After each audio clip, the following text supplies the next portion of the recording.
أرشد ورث waxa uu dhashay 19 Abriil 1968 waa jilaa aflaanta Bollywoodka heesaa qaybta playback soo saaray filim qodka ciyaar dancer shakhsiyaad television waxa uu u tartamay abaalmarino kala duwan oo ay ku jiraan abaalmarinta Filmfare Award 5 jeer waxaana lagu xusuustaa inuu ku jilay doorar kala duwan. Arshad ورث waxa uu wax ku bartay iskuulka Barnes School waalidkiis waxa ay dhinteen markuu 14 sano jir ahaa wuxuu ku qasbanaaday inuu joojiyo waxbarashadiisa duruufo dhaqaale awgeed wuxuu shaqo ka bilaabay alaabada la isku qurxiyo isagoo oo xaafadaha ku wareejin jiray. Waxay ahayd xiisihiisa qofka ciyaar dance taasoo keentay inuu ku biiro Akbar Samis Dance Group ee ka dhisan Mumbai. Wuxuu kaloo caawiye u ahaa agaasimihii caanka ah ee Bollywoodka Mahesh Bhatt filimadiisii sida Dikana iyo Cash oo qayb weyn ka qaatay. Waxay ahayd sanadkii 1991 markii uu soo baxay kuna guuleystay tartankii qofka ciyaarka ee Hindiya.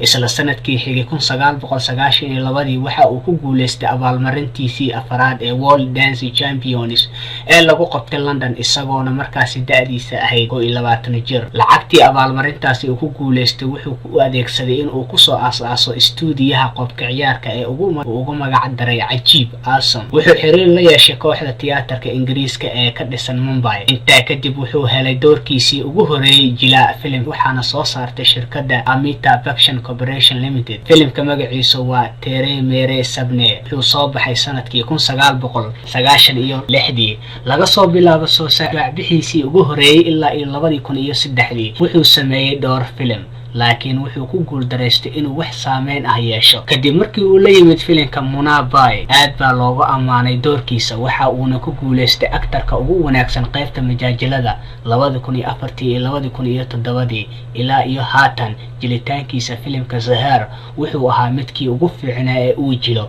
filimadiisa kale ee la xusay waxaa kamid ah Munna Bhai 2 Julie LBB Ishqiya iyo Namal. dadka amaanta u soo jeediyay waxaa kamid ah Nasruddin Shah wuxuu yiri way fududahay in la yiraahdo waa midka ugu fiican ee qarnigan halka Vidya Balan ay tiri Arshad wuxuu isoo xasuusinayaa jiliyaashii waaweynaa ee reer Yurub ee door kasta gali jiray. Arshad ورث waxa uu guursaday Maria Goth 14 Febraayo 1999 waa 14 Febraayo maalinta jaceylka. waxay haystaan laba caruur ah wiil la yiraahdo Zaki ورث wuxuu dhashay 10 Agost 2004 iyo gabadh Zenizo ورث waxay dhalatay 2 May 2007. labadan caruur waxay muuqaal gaar ah ka heleen filimka Salama Namaste.